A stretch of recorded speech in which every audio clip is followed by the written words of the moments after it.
grâce d'être avec nous ce matin. Acclame, acclame, acclame, acclame puissamment le Seigneur.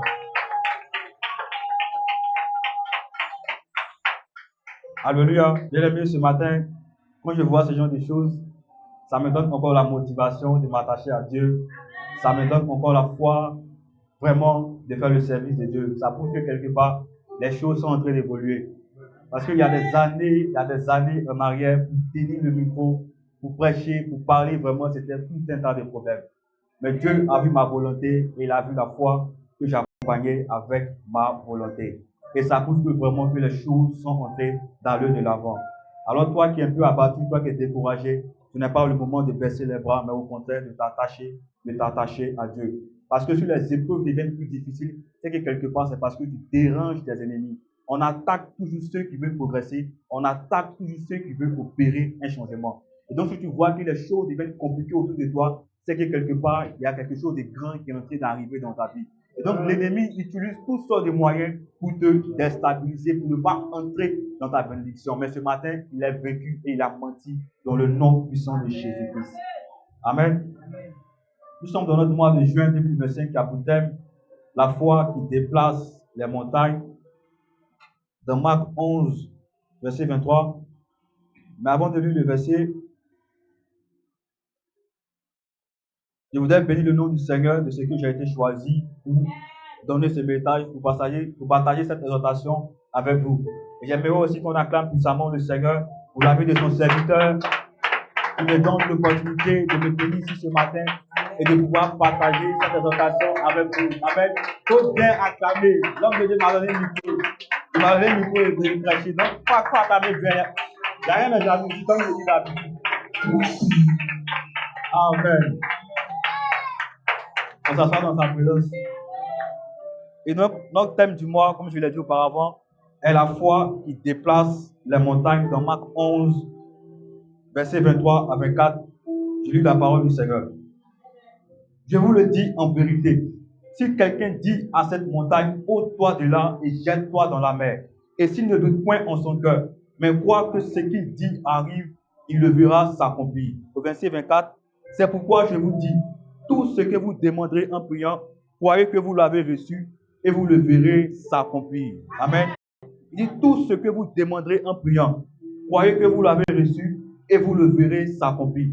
Tout ce que vous demandez en priant, croyez que vous l'avez reçu et vous le verrez s'accomplir. Et donc, s'il y a des choses que tu n'as pas encore reçues, bien-aimé, comprends que quelque part, il y a un problème. Amen. Comprends que ta foi est en panne. Comprends que ta foi a un problème, ta foi a un souci. Mais il dit, si tu ne doutes pas dans ton cœur et que tu crois que ce que tu dis arrive, ça va te donner la foi de toujours déclarer Amen. Parce que quand tu parles, les choses arrivent à exister. Mais il dit, il ne faut pas douter. Amen. Et donc, c'est ta foi qui doit amener les choses à l'existence. C'est ta foi qui doit te pousser à ne pas douter. Mais il dit, tout ce que vous allez demander en priant, pas en expliquant ton problème, pas en pleurant, pas en t'inquiétant chaque jour et nuit. Mais il dit en priant. Donc, le Seigneur t'exhorte à prier afin de demander des choses. Mais il dit, il faut croire d'abord ce que tu vas demander, que tu as déjà reçu. Et c'est comme ça que tu le verras dans le physique se manifester. Et donc, sur ta foi, donc si tu ne recevras pas des choses que tu demandes, c'est que ta foi est en panne, c'est que ta foi a un problème. Mais ce matin, tout ce qui perturbe ta foi est vaincu dans le nom puissant de Jésus-Christ. Romains 10. Amen. Et donc, la foi que nous sommes en train de voir dans ce mois de juin est une foi qui déplace les montagnes.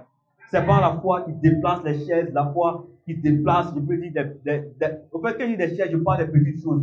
On dit une foi qui déplace les montagnes. La même force que tu prends pour déplacer une chaise, ce n'est pas la même force que tu vas prendre pour déplacer un sac de riz. Amen. Ce n'est pas la même force que tu vas utiliser pour déplacer un objet qui est solide, un objet qui est lourd. Amen. Donc, ça te demande plus de force. Et donc, pour déplacer une montagne, ça demande à ce que tu sois vraiment attaché à la parole de Dieu. Et donc, cette foi qui déplace les montagnes doit être accompagnée de la volonté. Mais d'abord, c'est quoi la volonté? La volonté, c'est la manière d'agir, c'est la façon dont tu accomplis les choses, c'est la manière de faire l'acte, c'est l'envie, c'est la capacité d'accomplir quelque chose. Amen. Et donc, la volonté, c'est la volonté qui te poussera à manifester ta foi, c'est la volonté qui va te permettre de toujours rester en harmonie, en parfaite communion avec le Seigneur Jésus-Christ. Pour déplacer un objet, il faut la volonté. Il faudrait que toi-même, tu sois motivé. Et la volonté, c'est quelque chose d'intentionnel. Ça vient de toi-même. On ne te force pas, on ne t'oblige pas. C'est toi-même qui décides à prendre les choses en main. C'est toi-même qui décides à changer. C'est toi-même qui décides à aller de l'avant. Et ainsi, pour avoir la foi qui déplace les montagnes, il faut la volonté pour connaître la parole de Christ. Il faut la volonté pour connaître la parole de Dieu. La Bible dit dans Romains 10, verset 17, « Ainsi la foi vient de ce qu'on entend, et ce qu'on entend vient de la parole de Christ. » Amen. La foi vient de ce qu'on entend, et ce qu'on entend vient de la parole de Christ. Amen. Donc, il y a des choses que tu dois entendre de la parole de Dieu. C'est ça qui fera augmenter ta foi. Amen. Il y a des choses que tu dois entendre de la parole de Christ. C'est ça qui fera augmenter ta foi, bien-aimé. Amen. Et donc, ne te laisse pas abattre par les événements, ne te laisse pas abattre par les difficultés, ne te laisse pas abattre par les soucis de la vie. Donc, si tu n'entends pas la parole de Dieu, bien-aimé, si tu n'es pas toujours en parfaite communion parfaite avec la Bible, c'est que quelque part, il y a quelque chose que tu lis. Amen. Mais cette chose que tu lis là n'est pas la parole de Dieu. Parce que la Bible a été claire et la Bible a été précise. Ce qu'on entend vient de la parole de Dieu. Et c'est ce qu'on entend de la parole de Christ, c'est ça qui nous donne la foi. Et donc, en dehors de ce que tu entends de la parole de Dieu, c'est que ce qui vient là ne vient pas t'apporter la foi, mais vient au contraire, vient te donner le contraire de la foi. Vient tuer ta foi, bien-aimé. Vient détruire ta foi. Ça empêche ta foi de ne pas se manifester. Ça vient tuer la volonté qui doit accompagner ta foi. Amen. Voyons la foi selon Hébreux, verset 11.1. Hébreux 11.1 nous dit, « Or la foi est une ferme assurance des choses qu'on espère, une démonstration de celles qu'on ne voit pas. » La foi est une ferme assurance des choses qu'on espère, une démonstration de celles qu'on ne voit pas. Amen. Or, nous avons vu auparavant que la foi vient de ce qu'on entend. Et ce qu'on entend vient de la parole de Christ. Amen. Mais Hébreux 11, verset 1 nous dit, « Or la foi est une ferme assurance. » Or la ferme assurance, c'est avoir la certitude, c'est avoir la ferme conviction, c'est d'être convaincu au-dedans de toi. Et donc, qu'est-ce que Hébreux 11 nous dit? Hébreux 11 nous dit que la foi est une ferme assurance. Or, nous avons vu que la foi, c'est ce qu'on entend de la parole de Christ. Amen. Et donc, Hébreux 11 te dit quelque part qu'il faut avoir la ferme assurance de ce que tu entends de la parole de Dieu. Il faut avoir la ferme assurance. Il faut être convaincu de ce que tu dis dans le Seigneur Jésus-Christ. Il faut t'appuyer. Il faudrait que ta conviction soit basée sur la parole de Dieu. Et c'est cette conviction-là qui va te permettre de déclarer, de démontrer des choses que tu espères, des choses que tu aimerais avoir. Amen. Une ferme assurance des choses qu'on espère, une démonstration de celles qu'on ne voit pas. Et donc, la foi te dit quoi? La foi te dit, en quelque sorte, dans tes déclarations, il faudrait que tu arrives à déclarer au moins quelques versets bibliques. Amen. C'est ce que ça veut dire. La foi, on a vu que la foi, c'est la parole de Dieu. La foi, c'est ce qui vient de la parole de Christ. Et donc, pour entendre, pour pouvoir déclarer, il faudrait que tes déclarations soient accompagnées de la parole de Christ. Il faudrait que tes déclarations soient enregistrées par des versets bibliques. Amen. Et donc, c'est les versets bibliques dans tes déclarations. Parce que il ne s'agit pas de déclarer seulement, mais tu déclares, tu te bases sur quoi pour déclarer? Quand on prend un décret, on se base sur quelque chose pour prendre un décret. Amen. Et donc, pour déclarer, il faudrait que ta parole soit soutenue par des versets bibliques. Et donc, la Bible te dit dans Hébreux 11, verset 1, que la foi, là, qui est une ferme assurance, là, elle est basée sur la parole de Dieu. Elle est basée sur des versets bibliques. Et donc, quand tu déclares, tu dois déclarer avec des versets bibliques. Tu dois dire, Seigneur, tu as dit dans ta parole, dans Jean, verset 14, que tout ce que nous demanderons en ton nom, tu le feras. Père, tu as dit que tout ce que je vais demander en ton nom, tu vas le faire. C'est pourquoi je déclare dans le nom puissant de Jésus que tout ce qui est ralenti dans ma vie s'accélère dans le nom puissant de Jésus. Pourquoi? Parce qu'avant ça, il y a eu un verset biblique qui t'a permis de déclarer. Amen. C'est ce que la foi veut te pousser à faire. Déclarer, pas avec ta propre parole, mais déclarer avec les paroles du Seigneur. Déclarer avec les paroles de Christ. Déclarer avec des versets bibliques. Et donc, ce sont ces versets bibliques, ou bien ce sont du moins, amen, le verset biblique qui va te permettre de démontrer ce que tu as déclaré. Amen. Or, la Bible, nous avons aussi, amen. Or, nous avons aussi vu le dimanche passé avec l'homme de Dieu que c'est de l'abondance du cœur que la bouche parle. Amen. Et l'homme de Dieu a dit, si ton cœur est rempli de bonnes choses, tu vas déclarer de bonnes choses sur ta vie. Si ton cœur est rempli de mauvaises choses, tu vas déclarer de mauvaises choses. Et s'il n'y a rien dans ton cœur, Et s'il n'y a rien dans ton cœur, tu ne vas rien dire tout simplement parce que ton cœur est vide. Bien aimé, je vous assure que de toute la prédication du dimanche passé, c'est cette partie-là seulement qui est restée dans ma tête parce que vraiment, ça m'a beaucoup touché. Ça m'a beaucoup touché tout le long de cette semaine. Je ne faisais que méditer dessus. Je ne faisais que méditer dessus. C'est de l'abondance du cœur que la bouche parle. Et puis, il m'a envoyé l'exhortation d'aujourd'hui. Et puis, j'ai vu le verset de Hébreux 11, verset 1, qui dit « En la foi est une ferme assurance ». Et j'ai pris le dictionnaire et j'ai cherché la ferme assurance, c'est quoi? La ferme assurance, c'est la conviction. Or, avant d'être convaincu, il faudrait que ton cœur d'abord soit confiant. Et donc, pour que tu puisses déclarer, pour que tu puisses avoir la foi, tu dois croire d'abord dans ton cœur. Or, on a vu avec l'homme de Dieu que c'est dans l'abondance du cœur que la bouche parle. Et donc, si ton cœur est rempli de la foi, de la parole de Dieu, automatiquement ta bouche va s'ouvrir. Ta bouche va s'ouvrir du moins et va déclarer les paroles du Seigneur. Et c'est parce que tu as dit et que tu as cru dans ton cœur que tu vas maintenant démontrer ce que tu as cru et ce que tu as dit dans la parole de Dieu. Amen. Donc, bien aimé, comprends que la foi se résume en trois choses. Croire dans son cœur, déclarer, parler par sa bouche et ainsi démontrer ce qu'on a dit. Après avoir déclaré, après avoir cru dans ton cœur, il faudrait que tu passes d'abord à l'action. Amen. Et celui qui a toujours la ferme assurance aura toujours la volonté d'obtenir tout ce qu'il veut. Amen. Celui qui a toujours la ferme assurance aura toujours la volonté, tout ce qu'il désire.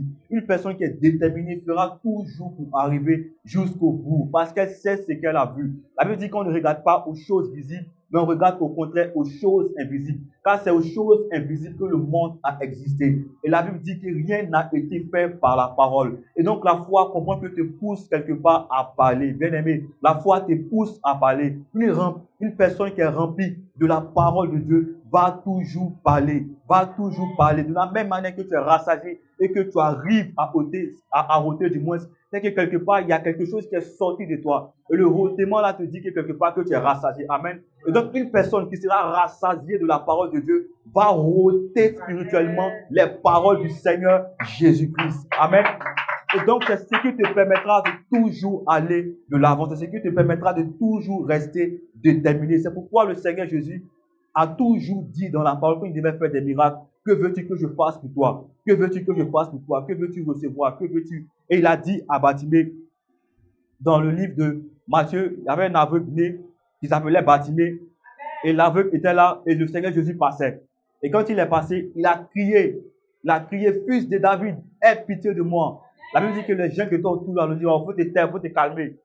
Mais la Bible dit, il a crié plus fort, fils de David, aie pitié de moi.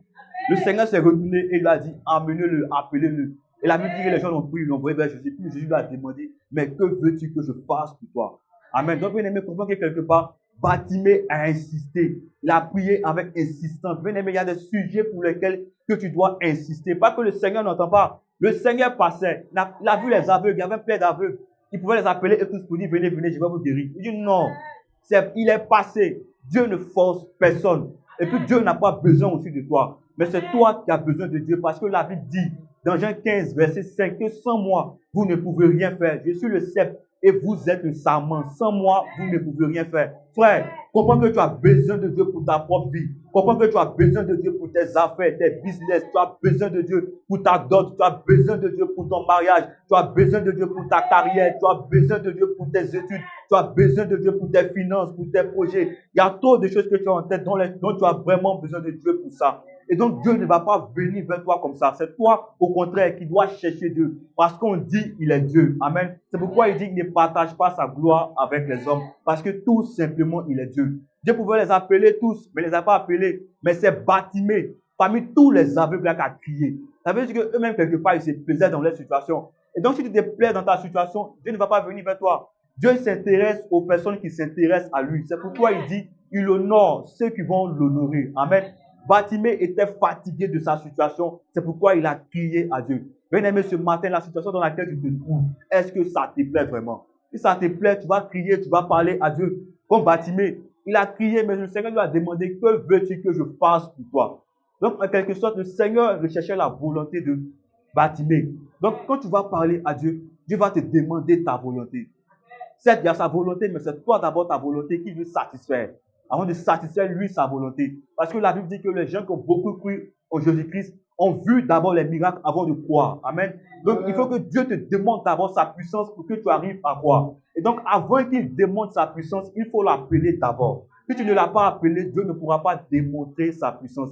Si tu n'as pas appuyé sur l'interrupteur, l'ampoule ne peut jamais s'allumer. Et donc, quelque part, comprends qu'il y a ta part de responsabilité dans les choses de Dieu. Et donc, Dieu a satisfait la volonté de Bartimée. Amen.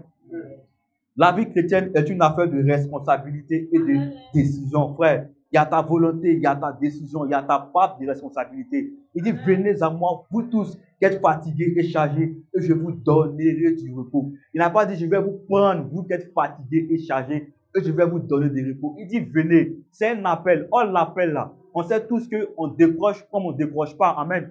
Si on t'appelle, tu veux te décrocher comme tu n'es pas obligé de décrocher.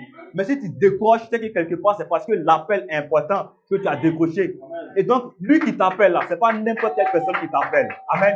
C'est le Seigneur Jésus-Christ qui est parti à la croix, qui a accepté de porter tes péchés à la croix et qui a accepté de mourir pour toi. La Bible dit que c'est par ses maîtresses que nous sommes guéris. Il a accepté de porter tes plaies pour que tu aies la guérison. Et donc, quand tu viens au Seigneur Jésus-Christ, tu dois être en mesure de recevoir cette guérison que le Seigneur a transportée à la croix. La Bible dit qu'à Dieu a tant aimé le monde qu'il a donné son Fils unique, afin que quiconque croit en lui ne périsse point, mais qu'il ait la vie éternelle. Et la Bible poursuit pour dire, en effet, Dieu n'a pas envoyé son Fils unique dans le monde pour juger le monde, mais il a envoyé son Fils unique dans le monde pour sauver le monde. Et donc, comprends que la volonté de Dieu pour ta vie, ce n'est pas pour te condamner, ce n'est pas pour te juger, mais au contraire, c'est pour te sauver, te délivrer, t'enlever de tout ce qui te perturbe, t'enlever de tout ce qui te tracasse. Il dit dans sa parole que le diable vient pour dérober, égorger, détruire et tuer. Mais moi, Jésus-Christ, je viens vous apporter la vie en abondance. Et donc, la volonté de Dieu, c'est que tu disposes de toutes choses à ta disposition. C'est que tu es tout à ta disposition. Mais pour faire toutes ces choses-là, pour avoir tout ça, il y a ta part de responsabilité. Dieu n'est pas magicien. Dieu, avant de faire quelque chose, va toujours envoyer quelqu'un pour parler. Il va toujours envoyer un prophète ou une personne pour parler, pour t'avertir, parce qu'il y a un changement qui doit avoir lieu dans ta vie. C'est pourquoi, dans le livre, dans l'Ancien Testament, avec le peuple d'Israël, Dieu envoyait toujours des prophètes pour parler au peuple d'Israël, parce qu'il voulait envoyer le peuple d'Israël quelque part. Mais certes, les prophètes parlaient, mais il fallait que le peuple d'Israël aussi arrive à obéir, arrive à accepter ce que le prophète disait de la part de Dieu. Amen. Donc, bien-aimé, ne te limite pas à ma personne, mais entends, et aie la capacité de comprendre le message qui vient de la part de Dieu. Aie la capacité d'entendre la voix du Seigneur au travers de ma voix. Et donc, la décision que tu dois prendre, ta responsabilité que tu dois accepter, c'est d'accepter de porter ton fardeau. Amen. C'est d'accepter de porter ta croix. Quand le Seigneur dit, lui qui ne porte pas sa croix ne peut pas le suivre. Pourquoi? Parce que lui-même, il a été exemplaire. Il a porté sa croix et il est parti à Golgotha pour mourir avec sa croix. Et donc, ta responsabilité que tu vas prendre t'obligera à faire des sacrifices parce que c'est la volonté de Dieu. Amen. Le Seigneur Jésus a été très clair et précis dans Marc 11, versets 23 à 24. Il dit tout ce que nous allons demander en priant, pas en pleurant. Tout ce que nous allons demander en priant, on n'a qu'à croire qu'on a reçu. Et ce qu'on a cru là, ça va nous être accordé, ça va nous être donné. Amen. Et donc, pour déplacer les montagnes, ça demande à ce que tu crois fermement dans ton cœur. Il faudrait que tu puisses prier afin d'obtenir ce que tu veux. Il faudrait que tu pries. Il faudrait que tu passes des temps de prière. Parce que la montagne, c'est la montagne. Comme je l'ai dit, la force de la montagne n'est pas comparable à une force, comme je peux dire, une chaise. La force de la montagne, c'est la montagne et c'est la force de la montagne. Et donc, pour pousser, pour déplacer une montagne, ça te demande plusieurs forces. Ça te demande des forces. Amen. Mais le Seigneur, lui qui est Dieu, il nous dit à nous qui sommes humains que nous, on n'a qu'à déplacer une montagne. De manière simple, de vous à moi, personne ne peut déplacer une montagne. Amen.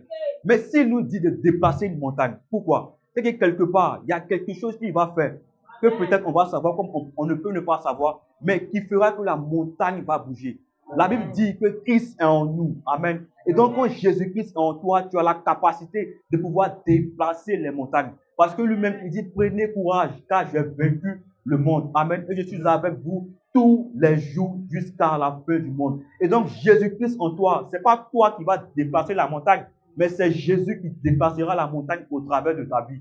Tout ce qui te demande, mon frère, tout ce qui te demande, bien-aimé, c'est d'ouvrir ta bouche et de parler, c'est d'ouvrir ta bouche et de t'exprimer, c'est de croire dans ton cœur, c'est tout ce qu'il te demande. Le reste là, lui-même il s'en chargera de ça. Ne pense pas que tu peux tout faire par tes propres forces ou par ta volonté. C'est ça qui tue beaucoup et c'est ça qui t'épuise émotionnellement et physiquement. En voulant tout faire toi seul, en voulant porter les fardeaux de tout le monde, en voulant être généreux, en voulant tendre la main à quelqu'un, à n'importe qui, tout ça, ça te fatigue émotionnellement. Tout ce que le Seigneur te demande, c'est de te décharger sur lui. Amen. De te décharger sur lui. Et lui-même, il s'occupera du reste. Le paralytique transporté dans Luc 5, verset 17, vous avez vu. La Bible dit, un jour, Jésus enseignait des pharisiens et des docteurs de la loi étaient là assis, venus de tous les villages de la Galilée, de la Judée et de Samarie. Et la puissance du Seigneur se manifestait par des guérisons. Verset 18, et voici des gens portaient sur un lit un homme qui était paralytique. Amen. Et voici des gens portaient un homme sur un lit qui était paralytique. Merci. Il cherchait à le faire entrer et à le placer sous ses regards. Verset 19. Mais comme il ne savait pas où l'introduire, à cause de la foule, il montait sur le toit et il le descendit par une ouverture avec son lit au milieu de l'assemblée devant Jésus. Voyant leur foi, Jésus dit, homme, tes péchés te sont pardonnés. Amen. La Bible dit, voyant leur foi, Jésus dit, homme, tes péchés te sont pardonnés. Voici des personnes dans la Bible qui ont eu la volonté de faire déplacer des montagnes grâce à leur foi. Amen. Frère, c'est avec qui tu t'entoures, avec qui tu marches. La Bible dit les mauvaises compagnies corrompent les bonnes messes. Ici, là, dans ce passage, dans ce verset-là, peut-être le malade, lui, n'avait pas la foi, mais la foi de ses amis a permis à ce que lui aussi, il arrive à croire. Amen. Donc, si Jésus se trouvait à Yamoussoukro et qu'eux, ils étaient à Abidjan, Yamoussoukro en voiture, c'est 2 heures de route. Mais peut-être à pied, ils pouvaient se taper 6 heures de route. Et donc, là, ils sont à Abidjan. Et puis, ils disent, bon, Jésus est à Yamoussoukro. Notre frère est malade. On veut qu'il soit guéri. Donc, on va l'envoyer à Yamoussoukro. Le malade peut dire, non, c'est bon, moi, je ne veux pas. C'est tôt, vous allez vous épuiser, vous allez marcher d'Abidjan, Yamoussoukro, 6 heures de route. Non, c'est bon. On n'a qu'à rester. Le jour où il va venir à Abidjan ici, à Yopougon, là, vous allez me soulever pour m'envoyer. Amen. Et donc, parmi ce troupeau-là, parmi ce groupe-là, comprenez quelque part, il y a des gens qui ont douté. Mais la foi des uns et des autres a permis de raviver leur foi. C'est pourquoi le Seigneur a dit, voyant leur foi. Il n'a pas dit, voyant la foi. Il dit leur foi. Ça veut dire qu'il y a eu plusieurs fois qui sont entrés en action. Amen. Donc, bien aimé, avec qui tu marches, fais attention avec qui tu traînes, fais attention avec qui tu causes. Parce que les gens qui sont autour de toi là, ils peuvent détruire ta foi. Ils peuvent tuer ta foi. Ils peuvent polluer ta foi. Amen. Et donc sur la route, quand il partait sûrement, si le malade ne croyait pas, arrivé à une certaine distance, arrivé même à l'entrée de Yamoussoukro, il allait commencer à croire. Il allait dire, hey, mes amis là, ils croient à ma guérison. Hein. D'habitude, quand Yamoussoukro, ça arrive ici avec moi. Non, c'est qu'il attend, il croit, il commence à croire. Et puis il marche. On dit, ah, voici la fonction que tu fais là-bas. De là, automatiquement, lui ne va croire. Et donc, si c'est le malade qui avait dit, soulevez-moi, envoyez-moi à Yamoussoukro, ils vont dire, il faut rester ici. Quand il va venir à Abidjan, on t'envoie là-bas. Mais non, lui-même, sa foi a poussé aussi la foi des autres à se manifester, à accomplir la volonté de Dieu, à accomplir eux-mêmes leur propre volonté. C'est pourquoi la Bible dit, voyons leur foi, Dieu dit, homme, tes péchés te sont pardonnés. Amen. Donc, frère, fais attention avec ta foi. Fais attention à où tu passes ta foi. Fais attention à où tu mets ta foi. Amen. Comment manifester la volonté de la foi? Amen. Par les œuvres. Tu dois prouver la volonté de la foi par les œuvres. Tu dois démontrer que ce que tu crois. Amen. Jacques 4, verset 17 dit, il en est ainsi de la foi. Si elle n'a pas les œuvres, elle est morte en elle-même. Comme je l'ai dit auparavant, la foi se résume en 3 étapes. Tu crois dans ton cœur. Et après avoir cru dans ton cœur, tu déclares. Après avoir déclaré, tu dois démontrer ce que tu as cru dans ton cœur et ce que tu as dit. C'est pourquoi la Bible dit, la foi sans les œuvres est une foi morte. Il en est ainsi de la foi. Si elle n'a pas les œuvres, elle est morte en elle-même. Frère, si tu arrives à bouger, c'est parce que quelque part, tu crois que tu peux bouger. Amen. Et donc, si tu manifestes ta foi, tu dois être à mesure de croire que ce que tu vas manifester va arriver à son accomplissement, va arriver à l'apogée. Amen. La foi vit par les œuvres. Sans la foi, une personne ne peut pas vivre. Et la foi, c'est un esprit. C'est pourquoi la Bible dit, que les paroles que je vous ai dites sont esprit et vie, que la chair ne sert de rien. Or, nous savons que Dieu travaille avec notre esprit. Dieu est dans notre esprit. Et donc, comprends que la foi marche avec ton esprit. C'est pourquoi il est important de t'attacher à la parole de Dieu. Il est important de méditer la parole du Seigneur.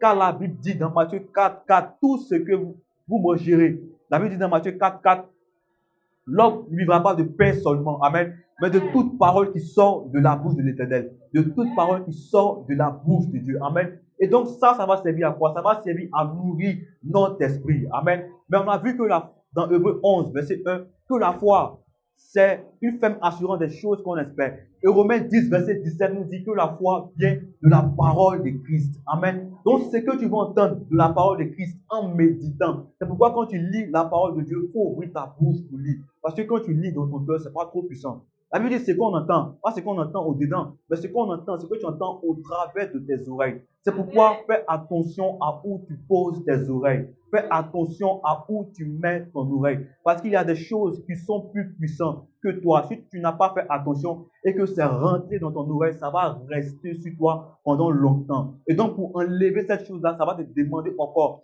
une puissance, des jours de jeûne et des prières pour enlever ce que tu as entendu. Parce que c'est resté gravé dans ta tête. Et donc, fais attention à où tu poses ton oreille. De nos jours, aujourd'hui, les informations, les journaux, tout ça, ça nous annonce des informations de peur. Amen. Tout ça pour te donner la peur. Et ça, Dieu n'est pas dans ces choses-là. Tout ça, ça vient tuer ta foi. Et on dit que non, quelqu'un a pris moto, il a fait accident, il est mort. D'autres ont pris car, il a fait accident, ils sont morts. Tout ça là. Donc, ça donne la peur. Tu n'as plus envie de voyager. Tout ça là. Les informations te communiquent la peur. Et donc, fais attention à où tu poses ton oreille. Sois plus attaché à la parole de Dieu qu'aux choses de ce monde. Parce que c'est la parole de Dieu qui va permettre à ton esprit de vivre. Or, si ton esprit vit, c'est que ta foi va fonctionner. De la même manière que l'eau produit le courant, c'est ainsi que l'Esprit de Dieu produit en nous une foi persistante et efficace. Amen. Tu ne peux pas détacher l'eau et le courant. C'est ainsi que tu ne peux pas détacher l'esprit avec la foi. Or, la foi, c'est la parole de Dieu. Or, l'esprit, c'est la parole de l'Éternel. Amen. Foi, amen. Foi n'est pas suffisant. Il faut prouver que vous croyez. En clair, il faut quelque chose pour voir ce que vous croyez. Amen. Tu dois démontrer. Frère, si tu n'as pas démontré ce que tu as cru, toi-même tu vas douter de ce que tu as dit dans ta prière. Amen. Parce que qu'est-ce qui prouve que ce que tu as dit là est arrivé? C'est pourquoi la Bible dit rendez grâce en toutes choses. C'est-à-dire que même pas tu vas penser que ce que tu as dit là va arriver, mais ça va arriver. La Bible dit, une fois que tu finis de prier sur place là, tu vas regarder à gauche, à droite, ouvre ta bouche, rends grâce à Dieu. Le reste là, Dieu va s'occuper de ça. Frère, tu ne vas pas dans l'invisible. Dieu lui voit dans l'invisible. Amen. Donc toi, tu ne peux pas voir dans l'invisible. Il ne faut pas t'occuper des choses invisibles. Il faut t'occuper de ce que tu peux t'occuper et Dieu va faire le reste. Amen. Occupe-toi de ce que tu peux faire. Toi, ce que tu peux faire, c'est de rendre grâce à Dieu en tout le temps. La Bible dit rendez grâce en toutes choses, car c'est à votre égard la volonté de Dieu en Jésus-Christ. Donc, la volonté de Dieu, c'est que tu lui dises merci tous les jours. Ça marche ou ça ne marche pas, il faut lui dire merci. Il ne faut pas attendre que ça va marcher pour dire merci, parce que ça n'a pas marché aujourd'hui, tu ne dis pas merci. Non. Dieu sait pourquoi ça n'a pas marché. Parce que s'il permettait que ça marchait, peut-être quelque part, toi-même, tu allais faire accident. Peut-être quelque part, ton magasin allait brûler. Peut-être quelque part, ton argent allait se perdre. Peut-être quelque part, ils allaient débarquer. Donc, tu ne vois pas dans l'invisible. Tu ne vois pas devant. Lui voit devant. C'est pourquoi il dit, il faut dire merci. Il faut te dire, il faut dire merci. Ça a marché ou ça n'a pas marché. Il faut dire merci. Lui sait pourquoi. Amen. Donc, en clair, il sait pourquoi il te dit, il faut dire merci. Il sait pourquoi il te dit, il faut dire en tout le temps, Seigneur, merci. Je te dis merci pour ce que je ne comprends pas. Merci pour ce que je comprends. Merci pour ce qui devait arriver, qui n'est pas arrivé. Merci, il faut dire merci. Il faut dire. Le diable veut t'empêcher. Lui, son but, c'est de t'empêcher d'être reconnaissant à Dieu. Amen. C'est de t'empêcher de toujours dire merci au Seigneur. Et donc, tu dois croire. Pourquoi là? Il faut dire merci. Qu'est-ce qui prouve que ce que tu as dit là est arrivé? Rien ne prouve d'abord. Tu as prié, le mur n'a pas changé de couleur comme le Dieu à l'habitude de le dire. Tu as prié, les choses n'ont rien changé. Physiquement, mais rien n'a changé. Mais sur le plan spirituel, quelque chose a changé. Mais toi, tu ne vois pas dans le spirituel. Mais comme tu ne vois pas là, lui qui voit là, il te fait la commission pour te dire, tu n'as pas vu non. Mais moi, je te dis, il faut dire merci parce que la chose a été déjà accomplie. Amen. Et donc, bien aimé, comprends que quand tu médites la parole de Dieu, tu es tout le temps en relation avec des révélations bibliques. Il y a des choses que Dieu te dit. Dieu travaille avec sa parole. Amen. Dieu est tout le temps dans sa parole. Tout le monde parle, mais tout le monde a la volonté de déplacer les montagnes? Est-ce que tout le monde a la volonté de pouvoir déplacer les montagnes? Il faut que tout le monde ait la volonté de prier avec foi. Il faut que tout le monde ait la volonté pour croire. Amen. Tout le monde parle, mais est-ce que tout le monde a la volonté de pouvoir déplacer les montagnes? Tout le monde parle, c'est vrai, mais est-ce que tout le monde prie avec foi? Les gens sont champions pour parler pendant des heures, pour parler pendant 2 heures, voire même toute une journée en train de parler. Mais pour prier avec foi, c'est tout un tas de problèmes. Tout un tas de problèmes. Tout un tas de problèmes. Il peut débattre sur n'importe quel sujet. On voit tout sortes de sujets. Il va débattre avec toi par A plus B. Et il va te démontrer que lui, il a raison. Il va te démontrer que toi aussi, tu n'as pas raison. C'est-à-dire, il a l'énergie pour débattre de ce qui ne le concerne pas vraiment. Amen. Et tout ça, ce sont les œuvres du diable. Mais ce qui va faire sa vie, là, c'est un combat spirituel. Ça, là, ce combat-là, tu ne peux pas mener. Ce n'est pas toi qui peux mener ce combat. Donc, il ne faut pas faire comme si tu peux faire les choses de tes propres forces. Le Seigneur dit que toute chose se fait en esprit. Que ce n'est pas par la force, ce n'est pas par la puissance, mais c'est par l'esprit que toute chose se fait. Et donc, pour que ton esprit arrive à se débattre sur le plan spirituel, frère, si tu n'as pas la parole de Dieu, c'est impossible. Tu ne pourras pas te débattre spirituellement. Soit tu as la parole de Dieu, soit tu as ton fétiche, comme la Bible le dit. Et tu as ton fétiche, tu meurs, tu vas en enfer. Pas penser qu'avec fétiche, tu vas aller au paradis. Non. Tu as ton fétiche, tu meurs, tu vas en enfer. Parce que nous tous, on sait que fétiche, là, ça ne vient pas de Dieu, ça vient du diable. La raison pour laquelle ils font des sacrifices bizarres et des sacrifices inutiles, tout ça pour te salir. Mais la Bible dit qu'il y a un seul Dieu qui a accompli toutes sortes de sacrifices. En mourant à la croix, il a accompli tout le sacrifice. Tout a été déjà accompli. Mais cela ne veut pas dire aussi qu'il n'y a pas de sacrifice que nous devons faire. Amen. Dieu a déjà fait sa part. Mais il y a des efforts aussi que nous devons faire à notre niveau. Amen. Et donc, tu dois faire des efforts. Tu dois avoir la volonté pour prier avec foi. Tu dois avoir la volonté de parler à la montagne. Et donc, dans la volonté, comprendre qu'il y a une force. C'est cette force-là qui va te pousser à déclarer. C'est cette force de la volonté qui va te pousser à chercher dans les versets bibliques. C'est cette force de la volonté qui va te pousser à manifester ce que tu as déclaré, à démontrer ce que tu as déclaré. Amen.